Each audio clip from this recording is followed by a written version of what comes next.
Good morning students.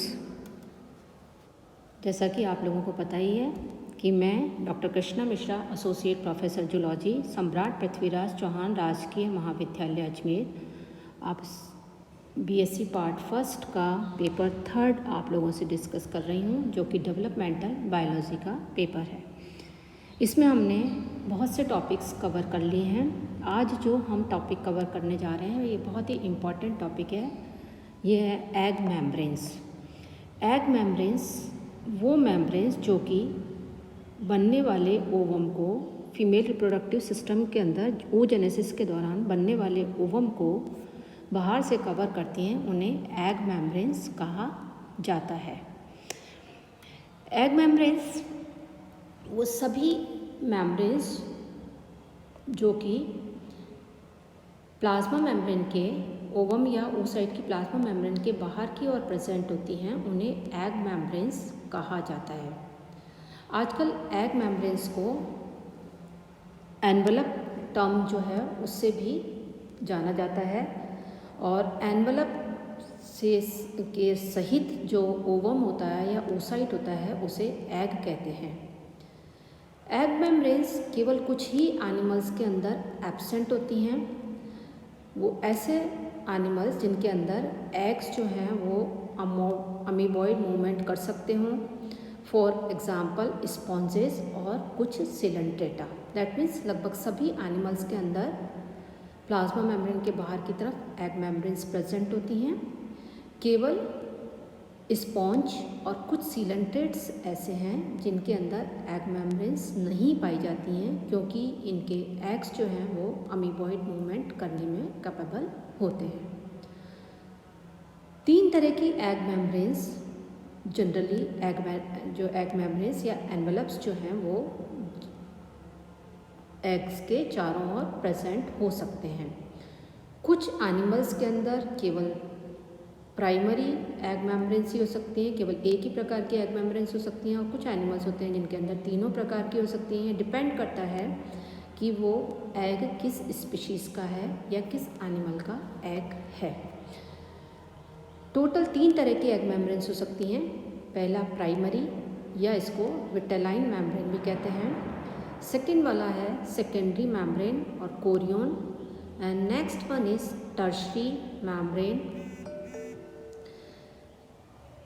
Primary egg membranes. Primary egg membranes वो egg membranes होती हैं जो कि ग्रोथ पीरियड के दौरान, यानी कि जब एम्ब्रियो के अंदर ग्रोथ हो रही है उस दौरान oocyte के द्वारा, स्वयं के द्वारा सिक्रीट की जाती हैं। इनको विटेलाइन मेम्ब्रेन कहते हैं, और विटेलाइन मेम्ब्रेन जो है वो जनरली सभी एनिमल्स के अंदर प्रेजेंट होती है। विटेलाइन मेम्ब्रेन एक थिन ट्रांसपेरेंट लेयर होती है जिसके अंदर बहुत कम थिकनेस होती है, और ये मल्टी लेयर्ड होती है। एस्केरिस और कुछ वर्टिब्रेट्स के अंदर ये पाई जाती है। मोस्ट ऑफ द वर्टिब्रेट्स के अंदर विटेलाइन जो होती है उसके अंदर रेडियल कैनाल्स जो हैं उनसे ये विटेलाइन मेम्ब्रेन जो है वो रेडियल कैनाल के द्वारा स्ट्रिएटेड रहती है, और इसलिए इसको जोना भी कहते हैं, और मैमल्स के अंदर इसको जोना पेल्यूसिडा कहा जाता है। फिर आते हैं हम सेकेंडरी एग मेम्ब्रेन्स की तरफ, या फिर इन्हें कोरियन भी कहा जाता है।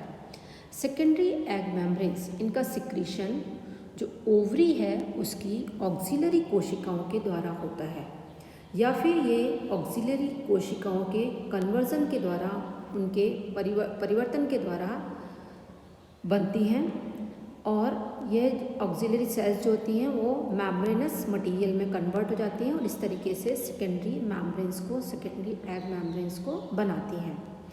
इंसेक्ट्स और दूसरे आर्थ्रोपोड्स के अंदर कोरियन के अंदर एक सब्सटेंस होता है जिसे कोरियोनिन कहते हैं, और इस कोरियोनिन का जो कंपोजिशन होता है वो केराटिन का जैसा होता है। कोरियोनिन जो है वो मेम्ब्रेन को टफनेस, यानी कि उसको हार्डनेस प्रोवाइड करने का काम करता है, उसे टफ बनाने का काम कोरियन के द्वारा होता है। तो इस टाइप की जो एग मेम्ब्रेन्स होती हैं उन्हें सेकेंडरी एग मेम्ब्रेन्स कहा जाता है।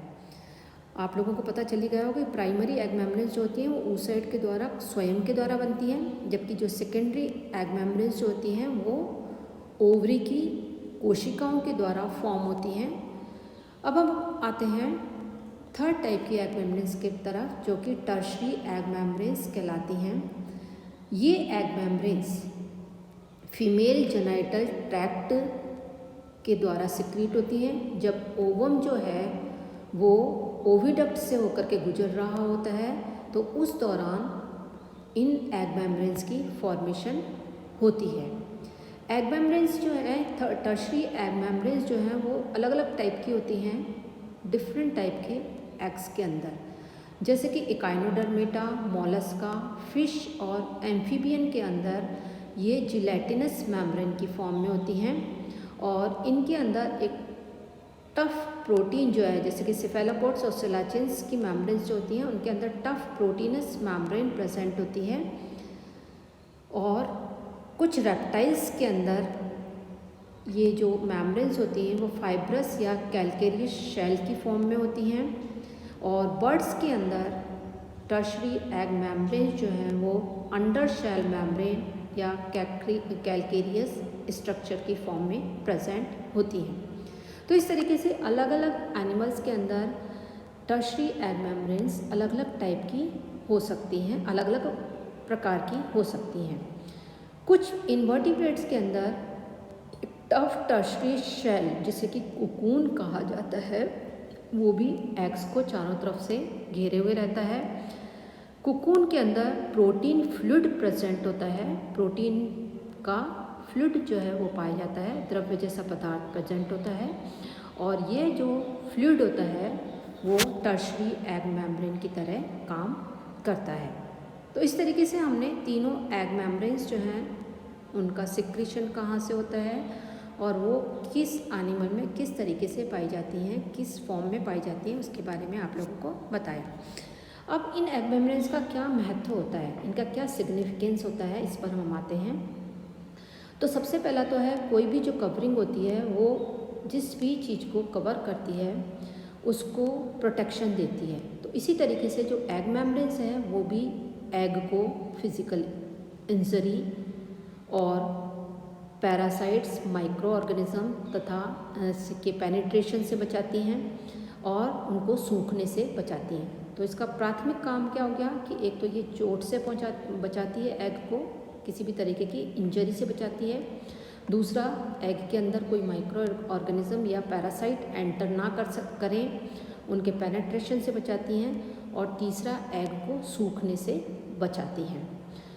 बहुत से एनिमल्स के अंदर ये मेम्ब्रेन्स जो होती हैं वो स्टिकी मेम्ब्रेन्स होती हैं और इनके जो अपेंडिसेस होते हैं वो एग को किसी भी सबस्ट्रेट यानी किसी भी सतह से चिपकने में सहायक होती हैं। जिन एनिमल्स के अंदर ये एग मेम्ब्रेन्स फ्लूइड प्रोटीन की फॉर्म में होती है वहाँ पर ये उस डेवलपिंग एम्ब्रियो को न्यूट्रिशन प्रोवाइड करने का काम करती हैं। एग मेम्ब्रेन्स जो होती हैं वो एग को फर्टिलाइजेशन के दौरान एक बहुत ही प्रोटेक्टिव रोल प्ले करती हैं, जिससे कि ये एग मेम्ब्रेन जो एग है ओवम के अंदर एक से अधिक स्पर्मेटोजोआ जो है वो एंटर ना हो सकें और ये कार्य किया जाता है कॉर्टिकल रिएक्शन के द्वारा। तो इस तरीके से ये एग मेम्ब्रेन्स जो है वो पॉलीस्पर्मी जो है उसको रोकने का काम भी करती हैं। नेक्स्ट हम अगले टॉपिक के साथ फिर डिस्कशन शुरू करेंगे। थैंक्स।